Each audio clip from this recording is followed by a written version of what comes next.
Welcome to Venus coaching institute. आप सभी साथियों का वीनस कोचिंग इंस्टीट्यूट में स्वागत है। साथियों, आज का जो हमारा टॉपिक होगा वो होगा बल। बल क्या है, कैसे हम अपने लाइफ में बल का यूज करते हैं। बहुत सारे लोग बल को तो बता देते हैं कि ये बल है, लेकिन बल को डिफाइन नहीं कर पाते हैं। तो सारी चीजें आज समझेंगे, हम कंसेप्ट से समझेंगे पूरी तरह कि बल क्या है, किताबी भाषा में और आम बोलचाल की भाषा में भी हम समझेंगे कि बल क्या है। क्योंकि बगैर किसी भी चीज के कंसेप्ट को समझे हम उसको अच्छी तरीके से समझ नहीं सकते तो क्या होते हैं। तो चलते हैं, देखते हैं बल क्या है। सबसे पहले हम बात करें बल की, तो बल जो होता है, बल संवेग परिवर्तन की दर को, संवेग परिवर्तन की दर को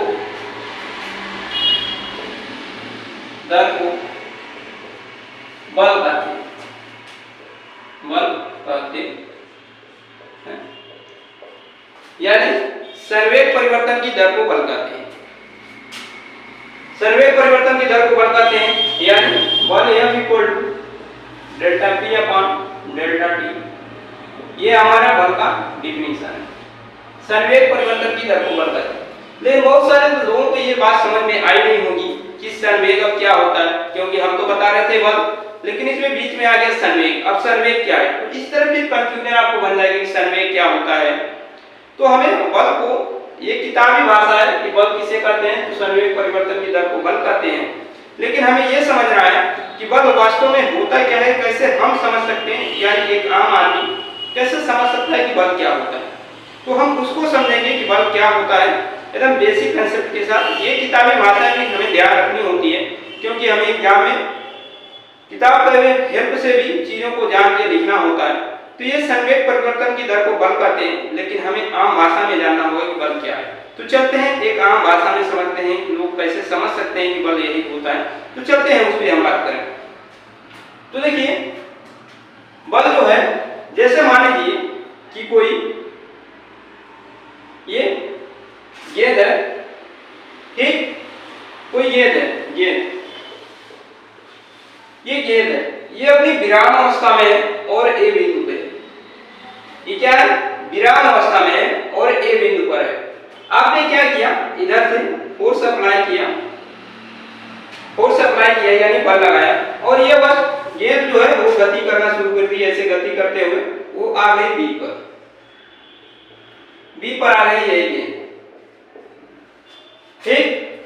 इसी तरह मान लीजिए कि एक गुब्बारा है, इस तरह इतना बड़ा है गुब्बारा,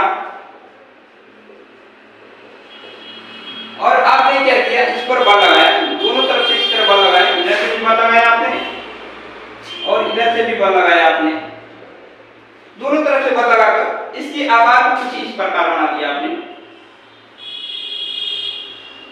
इस प्रकार की बना दिया। ये भी गुब्बारा है, यानी इसी गुब्बारे पर आपने बल लगाया और उसके आकार को ऐसे बना कर दिया। दूसरी चीज आपने देखा कि एक पॉइंट पे कोई गेंद है, आपने इस पर बल लगाया, इसको बी पर पहुंचा दिया।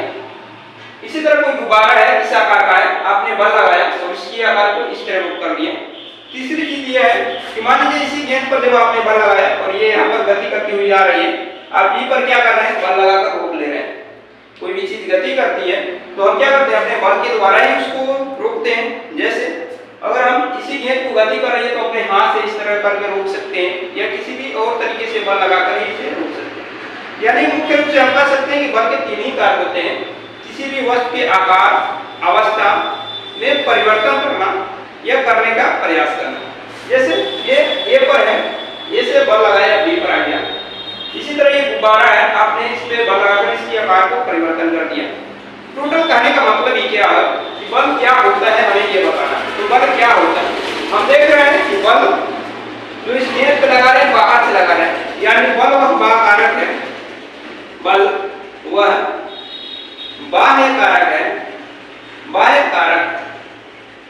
कारक का मतलब बाहर से कोई कारक है, बल वह बाह्य कारक है जो किसी वस्तु के आकार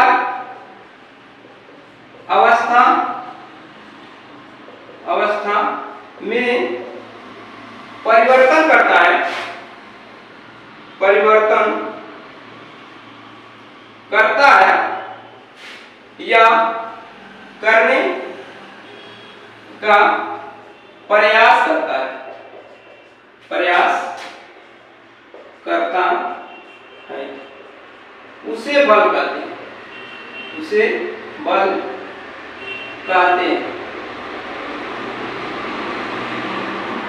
यानी हमने क्या बताया कि बल वह बल कारक है। आप देख रहे हैं कि यहाँ पर बाहर से ही बल लगाया जा रहा है, गेंद पर, गुब्बारे पर भी बाहर से बल लगाया जा रहा है।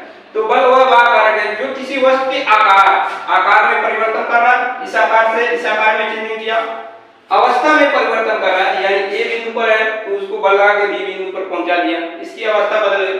दूसरी चीज, ये विराम अवस्था में बल लगाया, गति अवस्था में आ गई, तो इसकी आकार अवस्था में परिवर्तन करता है या फिर परिवर्तन करने का प्रयास करता है, परिवर्तन करने का प्रयास करता है और उसी को बल कहते हैं। यहाँ पर प्रयास से मतलब ये है कि कभी कभी हम बल लगाते हैं और कुछ कार्य नहीं होता है, सॉरी, कभी कभी हम बल लगाते हैं और कुछ चेंजिंग नहीं होती है, न ही अवस्था में चेंजिंग होती है, न ही आकार में चेंजिंग होती है।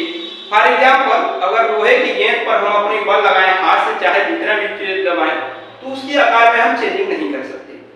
ठीक उसी प्रकार किसी भारी वस्तु को हम बल लगाते हैं और उसकी अवस्था में चेंजिंग नहीं होता है, लेकिन फिर भी हम क्या करते हैं, प्रयास करते हैं। इसीलिए कहा गया है कि बल वह बल कारक है जो किसी वस्तु के आकार अवस्था में परिवर्तन करता है या फिर परिवर्तन करने का प्रयास करता है, तो उसी को हम क्या कहते हैं, बल कहते हैं। अब बल भी कितने प्रकार के होते हैं ये भी हमें जानना होगा, क्योंकि हमने अभी आपको बताया कि अवस्था में परिवर्तन करता है या करने का प्रयास करता है। यहाँ पर दो चीजें खड़ी हो रही हैं, करता भी है और करने का प्रयास भी करता है। तो इसका मतलब क्या हुआ? तो इसका मतलब ये हुआ कि अब बल के कुछ प्रकार होंगे और वो कौन से प्रकार होंगे, हम उस प्रकार के बारे में पढ़ेंगे। तो चलते हैं, देखते हैं बल का प्रकार क्या है।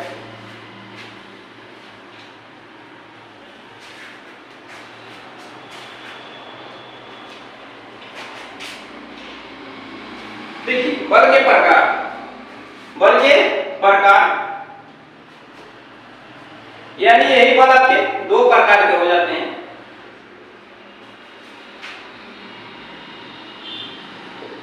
एक होता है संतुलित बल,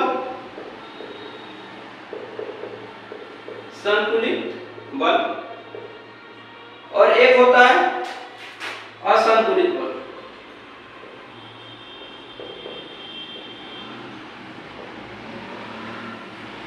यानी संतुलित बल यानी बैलेंस फोर्स, असंतुलित बल नॉन बैलेंस फोर्स। यानी बैलेंस फोर्स यानी संतुलित बल, नॉन बैलेंस फोर्स यानी असंतुलित बल। अब बात करते हैं संतुलित बल क्या होता है। संतुलित बल, संतुलित बल वह बल जिसका परिणाम शून्य होता है उसे हम कहते हैं संतुलित बल। यानी इसका परिणाम क्या होता है, शून्य होता है। मतलब यह हुआ कि अगर हम किसी दीवार पर बल लगाएं तो बल जब हम लगाते हैं दीवार पर तो उसकी अवस्था और आकार दोनों में किसी भी प्रकार की चेंजिंग नहीं आती है। जब कोई चेंजिंग नहीं आती है तो उस समय वो क्या होती है, अपने पोजीशन पे वो दीवार खड़ी है, उसके अवस्था में चेंजिंग नहीं आई, उसके आकार में कोई चेंजिंग नहीं आई, उस कंडीशन में हम बता सकते हैं कि वो संतुलित बल लगाया गया है। यानी बल का मान 0 अगर आ रहा है तो क्या है, संतुलित बल। असंतुलित बल क्या है, असंतुलित बल अगर उसी दीवार पर लगाया गया, जिस दीवार पर आप बल लगा रहे हैं, अगर उसकी अवस्था में परिवर्तन कर देते हैं, उसके आकार में परिवर्तन कर देते हैं तो उसे कहते हैं असंतुलित बल। लेकिन हम इस असंतुलित बल को समझने के लिए कुछ दूसरा एग्जांपल से लेते हैं। जैसे मान लीजिए एक टेबल यहाँ पर रखा गया है, यहाँ क्या है, टेबल है, कोई टेबल, ये एक टेबल है, हम क्या कर रहे हैं, इस पे बल लगा रहे हैं और इस टेबल को ए से बी पर ला देते हैं। इसी टेबल को हम ए से बी पर ला देते हैं तो हम कह सकते हैं कि इसके अवस्था में हमने क्या किया, चेंजिंग कर दिया, ए से इसको बी पर ला दिया, तो उसे हम कहते हैं असंतुलित बल। यानी ऐसा बल जिसका परिणाम क्या होता है, इसका परिणाम 1 होता है, उसे हम कहते हैं असंतुलित बल, और जिसका परिणाम 0 होता है उसे हम कहते हैं संतुलित बल। यानी इसमें क्या होता है, हम बल तो लगाते हैं लेकिन उस कंडीशन में ना कोई अवस्था में परिवर्तन होता है, ना कोई आकार में परिवर्तन होता है, तो उसे हम कहेंगे संतुलित। और जब आकार या उस समय हम उसे कहेंगे असंतुलित बल। तो ये हो गए संतुलित और असंतुलित बल। अब बात कर लेते हैं कि न्यूटन ने बल के बारे में क्या बताया, क्योंकि न्यूटन का भी सिद्धांत बल के बारे में पूछा जाता है। तो न्यूटन के अकॉर्डिंग बल को जान लेते हैं कि न्यूटन ने बल के बारे में क्या बताया। तो चलते हैं न्यूटन के अकॉर्डिंग। देखिए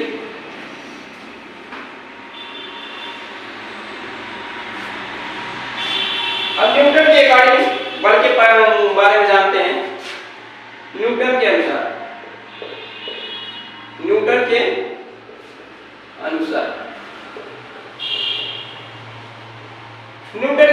बल क्या होते हैं। देखिए न्यूटन 3 नियम दिए थे।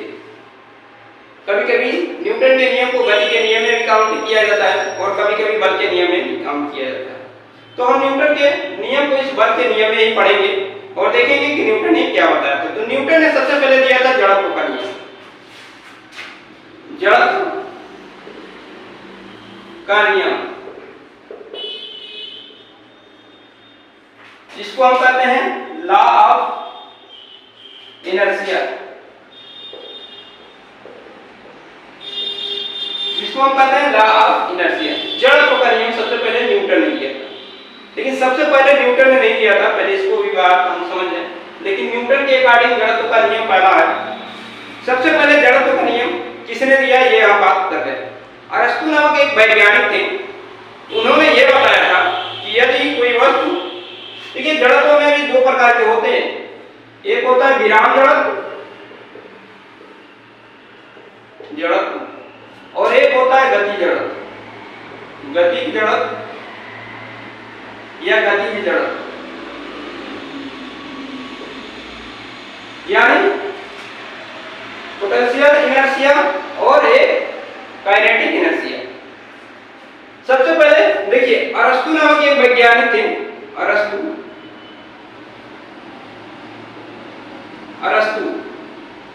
अरस्तु ने यह बताया था कि ब्रह्मांड की कोई भी वस्तु है वो अपनी विरामावस्था में होती है। अरस्तु के अकॉर्डिंग उन्होंने ये बताया था कि ब्रह्मांड की हर एक वस्तु जो होती है वो विरामावस्था में होती है जब तक उस पर कोई बाह्य बल लगाकर उसकी अवस्था को परिवर्तन न किया जाए। जैसे हम देखते हैं कि कोई भी प्राकृतिक वस्तु होगा, पेड़ होगा, पहाड़ हुए या कोई भी चीज हुए, वो अपनी विरामावस्था में बने रहते हैं। लेकिन जब उस पर कोई बाहरी बल लगता है, जैसे आंधी तूफान या किसी भी व्यक्ति द्वारा उस पर कोई बल लगाया जाता है, तो क्या होता है, गति अवस्था में आ जाता है। तो अरस्तु के अकॉर्डिंग ये बात कही गई थी कि ब्रह्मांड की प्रत्येक वस्तु जो होती है वो विरामावस्था में होती है जब तक उस पर कोई बाहरी बल न लगाया जाए, यानी उसकी बाहर बल न लगाया जाए, तब तक वो क्या होती है, अपनी अवस्था में बनी रहती है।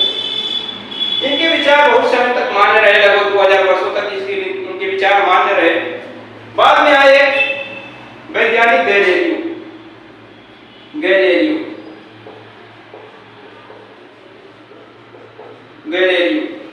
इन्होंने अपना विचार दिया कि ब्रह्मांड की प्रत्येक वस्तु गति अवस्था में होती है, यानी अरस्तु के नियम के जस्ट अपोजिट।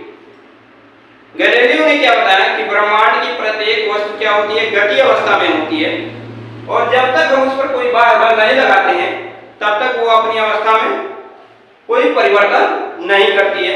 जैसे अगर जल बह रहा है, नदी की जल क्या हो रही है, बह रही है, वो प्रकृति जल है, वो बह रही है, तो बहती ही रहेगी। लेकिन जब तक उस पर बल ना लगाया जाए, बल लगाने का मतलब सिर्फ बांध वगैरह बना के उसको रोका ना जाए किसी भी प्रकार से, तब तक वो क्या होती है, आगे बढ़ती रहती है।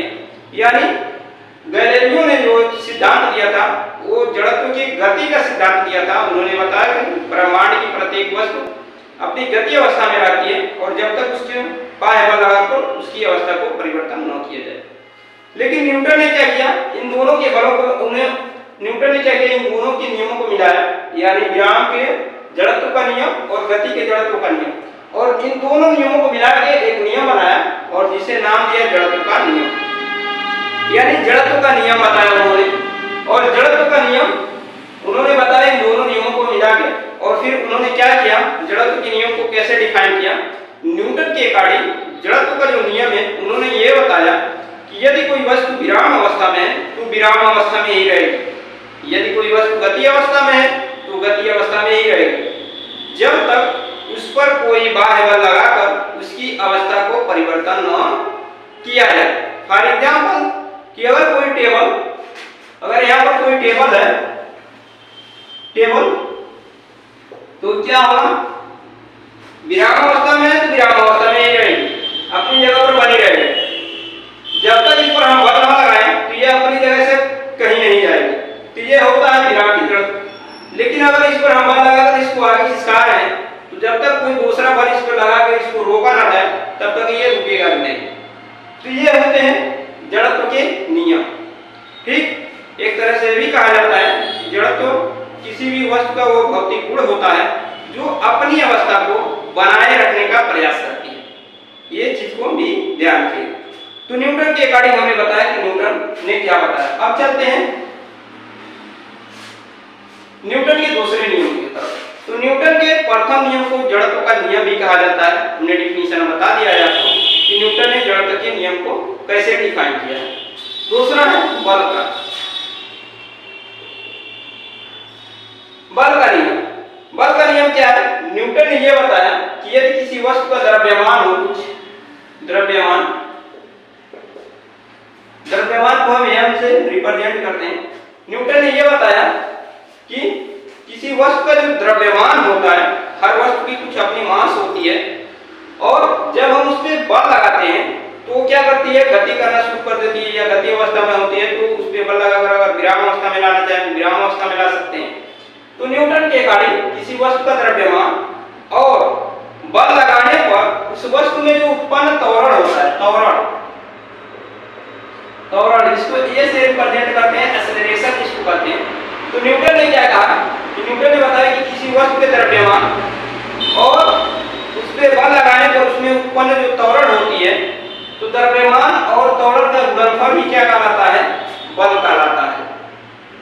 न्यूटन के अकॉर्डिंग किसी वस्तु पर का द्रव्यमान m और उस वस्तु पर लगाया गया बल F द्वारा उत्पन्न त्वरण जो होता है वो बल बराबर होता है द्रव्यमान और उस पर उत्पन्न त्वरण के बराबर। यानी बल को F से रिप्रेजेंट करते हैं, द्रव्यमान को m से और त्वरण को a से। यानी न्यूटन का ये फार्मूला हो गया F = ma। इसे न्यूटन का दूसरा नियम भी कहते हैं। दूसरे नियम पर और भी सारी चीजें पूछी जाती हैं जैसे संवेग वगैरह से संबंधित है, हम उस पर आएंगे तो चर्चा करेंगे। ये न्यूटन के दूसरे नियम। अब बल का मात्रक क्या होता है? बल का मात्रक होता है आपका न्यूटन। ये भी ध्यान रखना है। कभी-कभी इसका मात्रक लिख देता है किग्रा/मीटर/सेकंड²। तो अगर न्यूटन न दिया हो तो किग्रा/मीटर/सेकंड² मान्य होगा। तो इस बात को ध्यान रखिएगा। अब न्यूटन ने तीसरा नियम क्या दिया?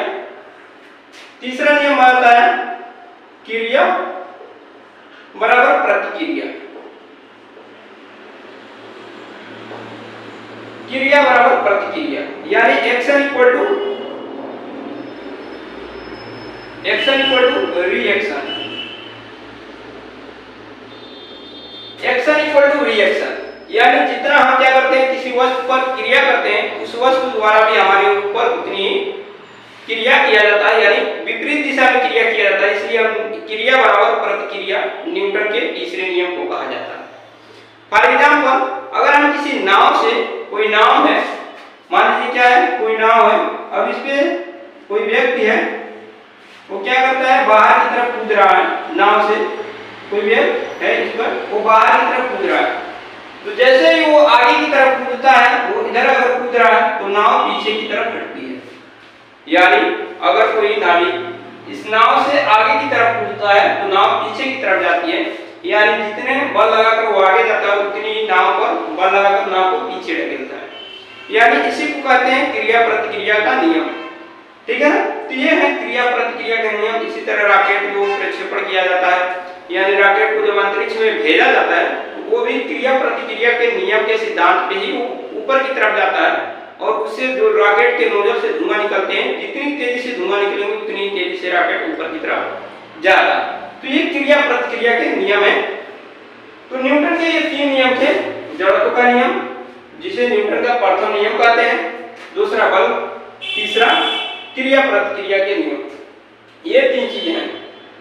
अब हम जड़त्व के नियम में कुछ एग्जांपल से भी समझ लेते हैं कि जड़त्व के नियम के कुछ एग्जांपल्स हम क्या होता है उसे हम जान लेते हैं। तो देखिए जड़त्व के नियम से कुछ एग्जांपल्स, जैसे हमें बताया कि न्यूटन ने विराम जड़त्व और गति जड़त्व दोनों को मिलाकर एक जड़त्व बनाया। तो पहले हम विराम का जड़त्व की बात कर रहे हैं। विराम जड़त्व, इसके कुछ एग्जांपल्स जान लेते हैं। विराम जड़त्व अभी हमने बताया है कि विराम जड़त्व को अरस्तु ने दिया था और अरस्तु ने बताया था कि कोई वस्तु विराम अवस्था में तो विरामावस्था में रहेगी जब तक उस पर बार बार लगाकर उसकी अवस्था को परिवर्तन न किया जाए। इसके एग्जांपल्स ये है कि जैसे हम क्या करते हैं, आम के पेड़ पर जब उसकी डाली को हम हिलाते हैं उस समय क्या होते हैं, आम के जो फल होते हैं वो नीचे गिर जाते हैं। इसका रीजन ये है कि आम के डाली में जो लगे हुए फल हैं यानी आम जो है वो अपने विराम अवस्था में रहते हैं। वो विराम अवस्था में रहते हैं। जब हम क्या करते हैं, उस पर बल लगाते हैं उनके डालियों पर, तो जब हम उनके डालियों पर बल लगाते हैं तो गति अवस्था में आ जाते हैं। क्योंकि डालियां गति अवस्था में आ जाती हैं और उसमें लगे हुए डालियों में लगे हुए आम अपनी विराम अवस्था में ही रहते हैं। इसके वजह से डाली गति अवस्था में आने की वजह से आम क्या होते हैं, अपने विराम अवस्था में बने रहते हैं और उसके वजह से वो टूट जाते हैं और फिर वो गिर जाते हैं। दूसरा एग्जांपल ये है कि जब कोई, पहला एग्जांपल डाली को हिलाने पर, डाली को हिलाने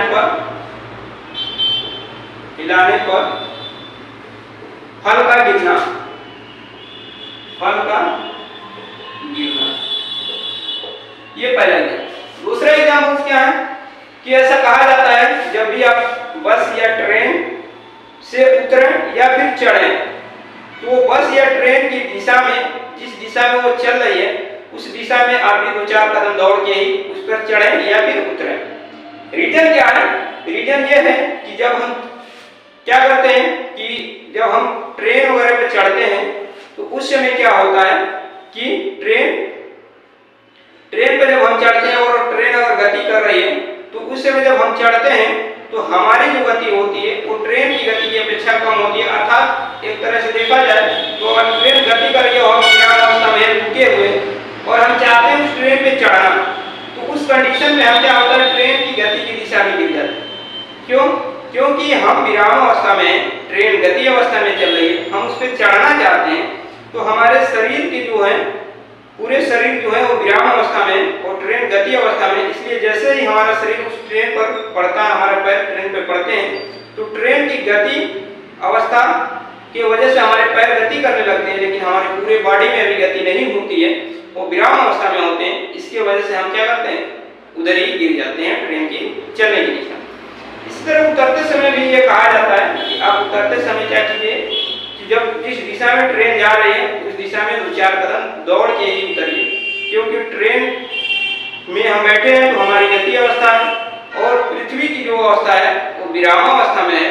जब हम उतरते हैं तो हमारे पैर तुरंत विराम अवस्था में आ जाते हैं और हमारी पूरी बॉडी में गति अवस्था होती है, इसलिए हम आगे जाके गिर जाते हैं। तो हम बात करते हैं डाली को हिलाने पर फल का गिरना। दूसरे एग्जांपल्स हैं कि देखते हैं हम ठंडियों में रजाई गद्दे वगैरह को क्या किया जाता है, इस तरह खड़ा करके उसको डंडा से उठाना जाता है। उसका रीजन यह है कि जब हम डंडे से उसको पीटते हैं तो तुरंत वो उसमें जो धूल के कण होते हैं वो विरामावस्था में बने रहते हैं और जैसे ही हम उसके डंडे से मारते हैं वो रजाई या गद्दा क्या होता है, अपनी जगह से गति करने लगता है और गति करने की वजह से धूल विरामावस्था में और वो तुरंत अपनी जगह पे ही गिर जाते हैं। तो इसके बहुत सारे एग्जांपल्स हैं विरामावस्था के, विराम जड़त्व के। अब चलते हैं गति के जड़त्व की कुछ एग्जांपल्स लेते हैं। अब गति के जड़त्व की कुछ एग्जांपल्स, गति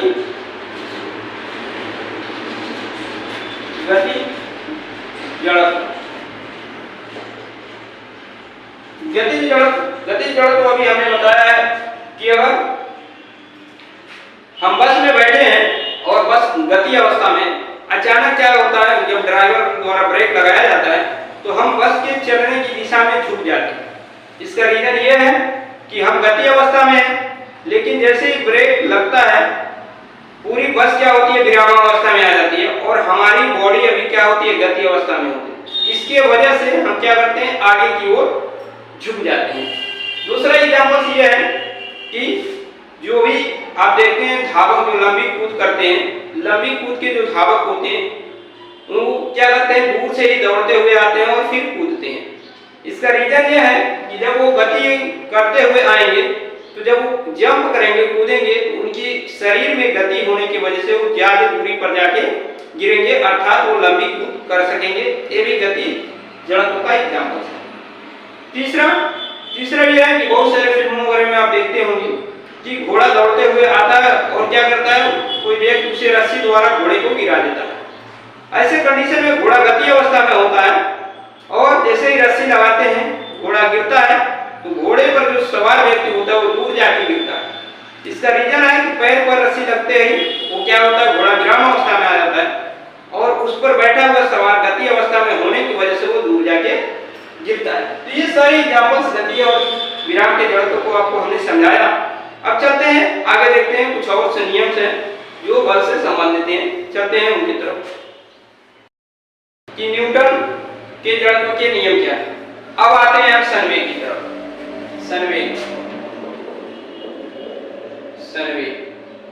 संवेग क्या होता है? अभी हमने बल के डिफिनेशन में आपको बताया था कि संवेग परिवर्तन की दर को बल कहते हैं। अब यहाँ पर आपको समझ में आ जाएगा कि संवेग होता क्या है। ठीक है, तो संवेग क्या होता है? किसी वस्तु के द्रव्यमान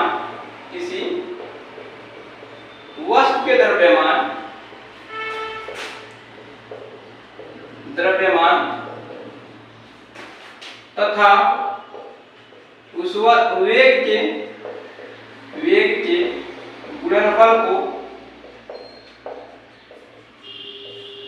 गुणनफल को संवेग कहते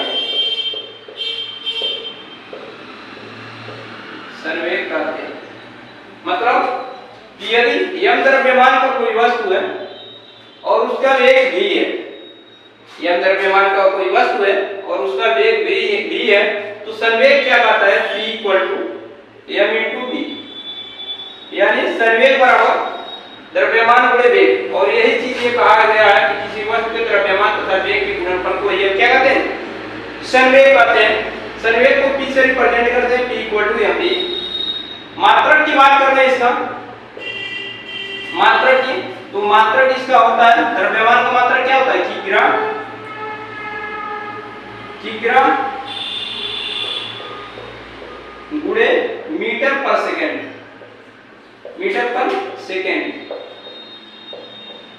या फिर न्यूटन गुणे सेकेंड होता है, न्यूटन गुणे सेकेंड।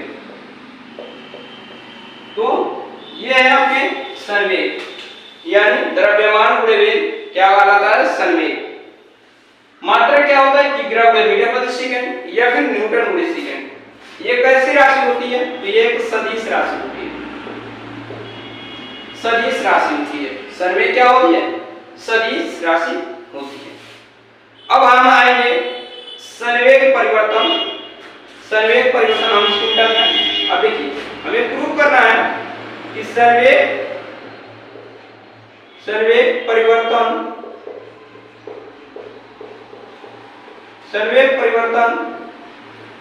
की दर इक्वल टू लगाया गया बल,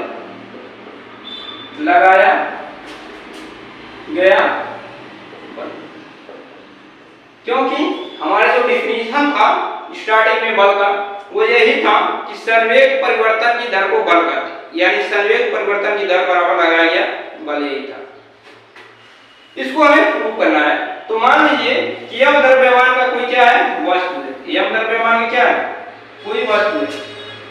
जब आप इस पर क्या करते हैं, बल लगाते हैं, वो बल क्या है, यम है।